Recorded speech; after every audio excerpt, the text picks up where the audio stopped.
kepada 260 juta penduduk Indonesia.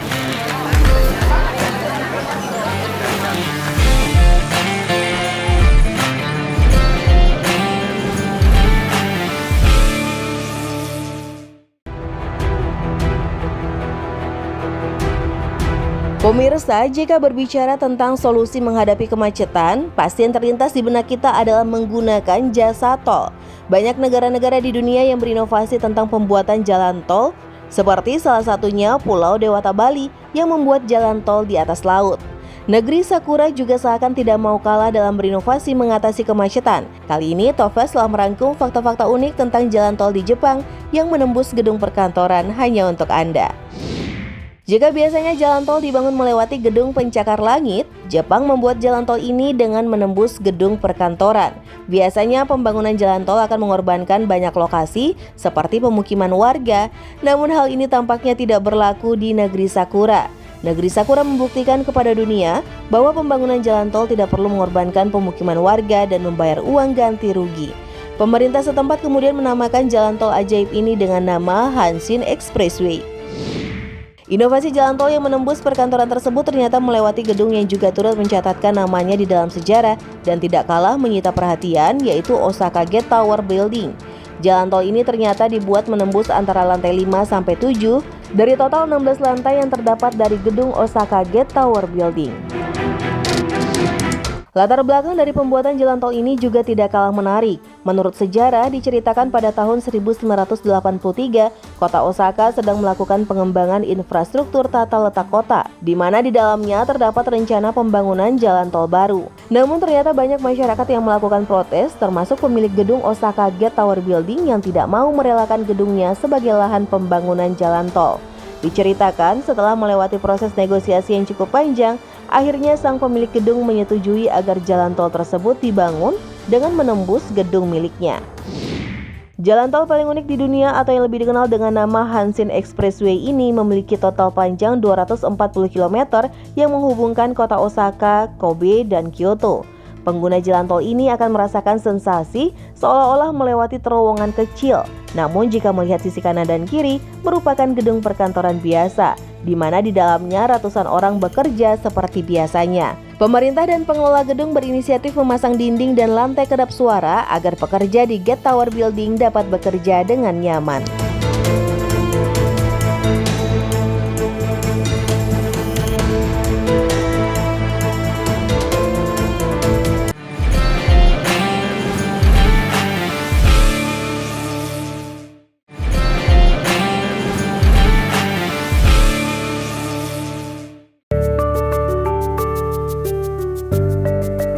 Selalu saja ada alasan untuk liburan ke Bali. Selain karena keindahan alamnya yang tidak pernah habis untuk dijelajahi, kekayaan budaya dan keramahan penduduknya juga membuat Pulau Dewata ini menjadi destinasi favorit sejuta umat. Berikut beberapa fakta unik dari Pulau Dewata yang mungkin belum banyak diketahui. Jalan tol Bali Mandara menghubungkan antara Benoa, Ngurah Rai Tuban, dan Nusa Dua terbentang sepanjang 12,7 km di atas permukaan laut. Jalan tol ini merupakan jalan tol pertama yang ada di Pulau Bali sekaligus merupakan jalan tol terapung pertama yang ada di Indonesia. Selain itu, jalan bebas hambatan ini juga termasuk jalan tol yang unik karena memiliki jalur untuk sepeda motor di sisi kiri dan kanan. Jalan tol ini mulai dibangun pada bulan Maret 2012 dan selesai sekitar bulan Mei 2013 lalu. Patung Garuda Wisnu Kencana atau GWK terletak di Bukit Ungasan, Kuta Selatan, Kabupaten Badung. Ini merupakan hasil karya pematung terkenal Nyoman Nuarta dan diresmikan oleh Bapak Presiden Joko Widodo pada bulan September 2018 yang lalu. Berdiri gagah setinggi 121 meter, patung ini menjadi patung tertinggi kedua di dunia, mengalahkan patung Liberty di Amerika Serikat. Selain itu, patung GWK juga menjadi patung tertinggi di Indonesia. Butuh waktu 28 tahun untuk membangun patung ini dengan material pembangunan diimpor dari berbagai negara di dunia seperti Jepang dan negara-negara Eropa lainnya. Jika mendengar kata desa, tentu yang terlintas di benak adalah tempat yang alami dengan suasana yang tenang dan asri. Ya, semuanya itu bisa ditemukan di Desa Penglipuran. Desa dengan luas 112 hektar ini merupakan salah satu desa terindah di Indonesia dan pernah mendapatkan predikat sebagai desa terbersih di dunia. Desa Penglipuran berasal dari akronim kata penggiling dan pura yang berarti mengingat tempat suci para leluhur. Awalnya masyarakat desa ini berasal dari Desa Bayung Gede, Kintamani, yang pindah ke Desa Kubu Bayung yang kini menjadi Desa Penglipuran. Di desa inilah mereka akhirnya menetap dan menjaga kebudayaan khasnya. Pulau Bali merupakan pulau yang terkenal di mancanegara, karena itu tidaklah mengherankan jika pulau ini banyak sekali meraih penghargaan. Salah satu penghargaan yang pernah diraih oleh Bali adalah sebagai pulau terbaik versi Destination Reader's Choice Award pada tahun 2017, dan yang menakjubkan Pulau Dewata meraih penghargaan ini selama 12 tahun berturut-turut. Selain itu, Bali juga sempat menempati posisi kedua sebagai pulau wisata terbaik dalam survei World Best Award 2018. Walaupun mayoritas penduduk di Bali beragama Hindu, namun keyakinan beda agama berjalan dengan baik di Pulau Dewata ini. Semuanya saling menghargai dan menghormati, sehingga kecil terjadi gesekan-gesekan antara mereka yang berbeda agama. Bahkan saat-saat hari raya besar seperti Lebaran dan Natal, masyarakat Bali juga lekat dengan budaya ngejot atau saling memberi, guna memupuk rasa persaudaraan dan mengikis perbedaan. Sebagai wujud toleransi di Bali, juga dibangun sebuah komplek peribadatan beda agama yang ada di Puja Mandala, Nusa Dua. Wujud toleransi tersebut sudah lama terbukti adanya Pura Langgar di Bangli, yaitu sebuah pura yang terdapat juga musola di dalamnya.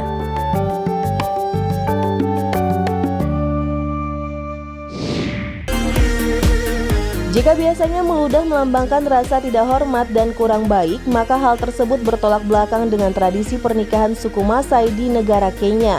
Dalam tradisi pernikahan Kenya, ayah pengantin wanita akan meludahi kepala putrinya sebelum pergi bersama suaminya. Ternyata di dalam kepercayaan mereka, meludah merupakan simbol keberuntungan sehingga dipercaya akan menjadi hal baik bagi pernikahan mereka. Selain pernikahan, suku Masai akan meludahi tangan mereka sebelum menjabat tangan dengan orang yang lebih tua sebagai tanda hormat.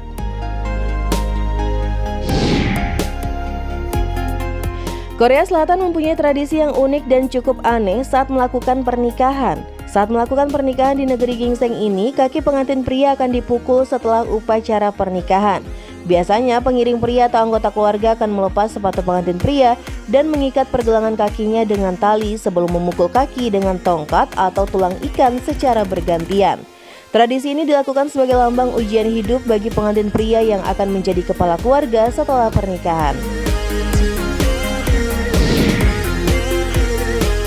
Negara Jerman juga termasuk ke dalam salah satu negara yang mempunyai tradisi pernikahan yang aneh. Menurut tradisi yang dipercayai di sana, pada saat malam menjelang hari pernikahan, biasanya tamu dari kedua pasangan mempelai akan berkumpul di rumah calon mempelai wanita untuk memecahkan barang pecah belah. Tradisi yang lebih dikenal dengan nama Poltraben ini diyakini akan membawa keberuntungan bagi calon pasangan pengantin. Setelah dipecahkan, kedua pengantin tersebut diwajibkan untuk membereskan sisa-sisa puing barang bersama-sama. Ternyata tradisi tersebut dilakukan sebagai lambang bahwa mereka harus bekerja sama dalam mengatasi rintangan apapun di dalam kehidupan pernikahan. Beralih ke negeri jiran Malaysia, tradisi pernikahan lainnya yang membuat geleng-geleng kepala adalah tidak memperbolehkan pengantin menggunakan kamar mandi selama 3 hari penuh setelah upacara pernikahan. Di dalam tradisi ini, mereka meyakini bahwa jika tidak melakukannya, maka kedua mempelai akan dilanda nasib buruk yang akan menimpa bahtera pernikahan mereka. Inilah pernikahan termewah pasangan pengantin di berbagai belahan dunia. Pernikahan megah dan romantis Crazy Rich Asian ala klan keluarga konglomerat tanah air Putra Sampurna menjadi viral di dunia maya.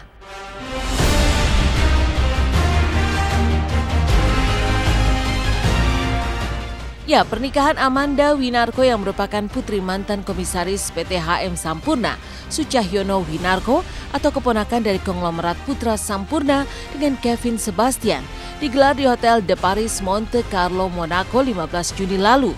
1.000 tamu spesial dikabarkan menghadiri pernikahan super mewah tersebut. Yang tak kalah spektakulernya, setiap tamu yang datang dibiayai menginap di Hotel de Paris yang harga sewanya per malam sebesar 70 juta rupiah, serta mendapat souvenir sebuah dompet dari brand mewah dunia, serta goodie bag berisi produk skincare mahal.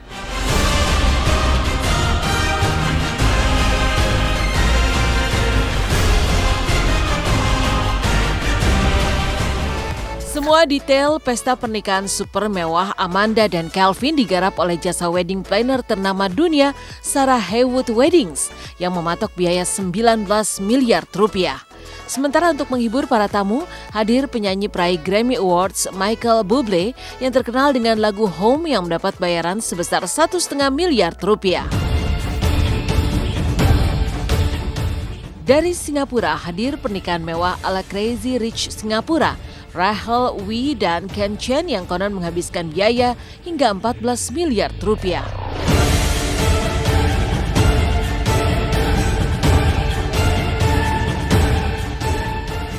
Pernikahan ini sendiri mengusung tema pesta bawah laut, di mana beragam ornamen laut tampak menghiasi setiap sudut ruangan pesta. Di pesta mewah ini hadir pula ornamen kerang raksasa, tempat mempelai wanita muncul saat resepsi pernikahan dimulai.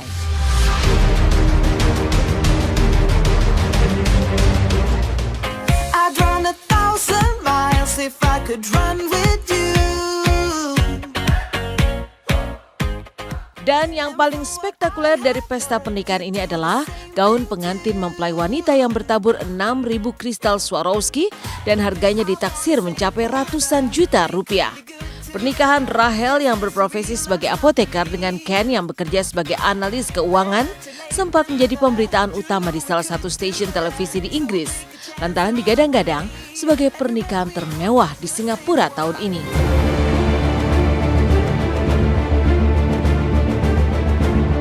Dari dunia sepak bola, pernikahan bintang sepak bola asal Jerman yang kini merumput di klub Arsenal Inggris, Mesut Ozil dengan Miss Turki 2014 Amine Gülse juga masuk kategori pesta pernikahan termewah di dunia.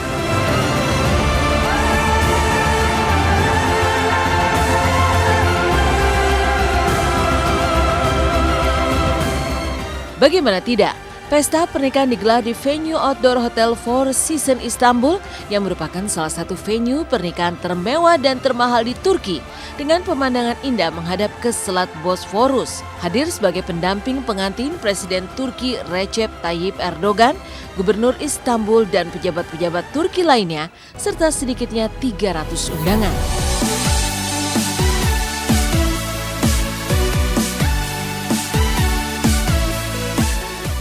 Untuk bisa menggelar pesta di lokasi ini, tarif yang dikenakan per orangnya berkisar antara 150 hingga 350 euro atau berkisar 2,4 hingga 3,5 juta per orang.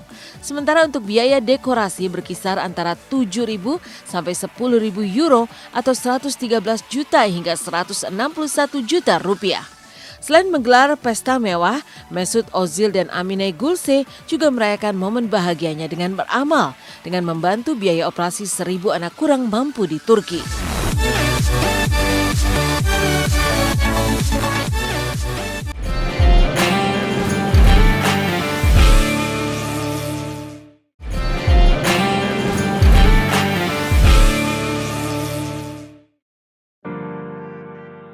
Pemirsa, adakah dari kalian yang suka membeli barang branded dan mahal?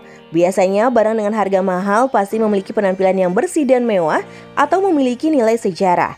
Namun banyak hal aneh di dunia ini yang dijual dengan harga mahal. Misalnya saja ada orang yang menjual sampah, saus, boneka Barbie, dan lain sebagainya. Berikut informasinya.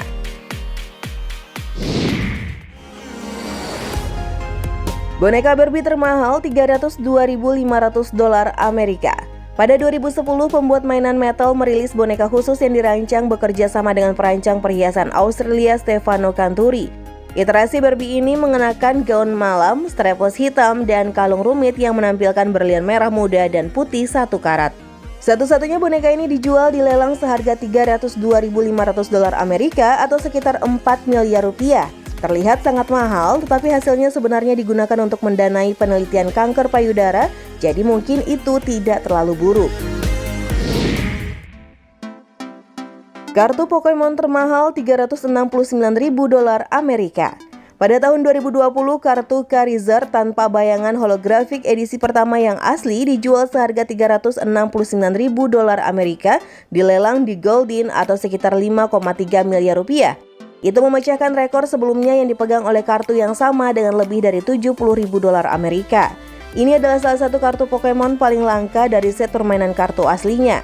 Charizard juga menempati peringkat keempat Pokemon terpopuler di tahun 2020, jadi mungkin harganya agak bisa dimengerti. Sisa makanan paling mahal $1.025 Amerika. Pada tahun 2000, stasiun radio New York Z100 mewawancarai Justin Timberlake. Selama wawancara, Justin Timberlake disajikan 2 potong roti panggang Perancis yang tidak dia habiskan. Stasiun radio kemudian melelang sisa makanan itu dan penggemar NSYNC yang berusia 19 tahun, Katie Summers, membayar $1.025 Amerika untuk itu, atau sekitar 14 juta rupiah. Wah, bagaimana pemirsa? Rela mengeluarkan uang untuk itu?